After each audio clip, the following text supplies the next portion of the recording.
Happy Sunday বন্ধুরা, কেমন আছো তোমরা? আশা করি নিশ্চয়ই ভালো আছো। সানডেতে আজকে তো ছুটি আছে। এই দেখো বাপ মেয়েতে বসে গল্প করছে। ওখানে আমার বোনের মেয়েও রয়েছে। ও জলে আর বেরোতে পারিনি।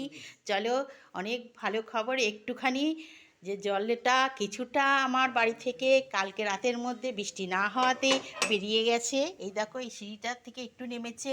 তার জন্য আরও কামনা করো যাতে পুরোটাই জল নেমে যায়, তাতে আমাদের আরও একটু সুবিধা হবে বেরোনোর পক্ষেও। আর ঘরে না ঢুকলে তো অনেক ভালো, তোমরা জানো ঘরে ঢুকলে খুবই কষ্টকর ব্যাপার।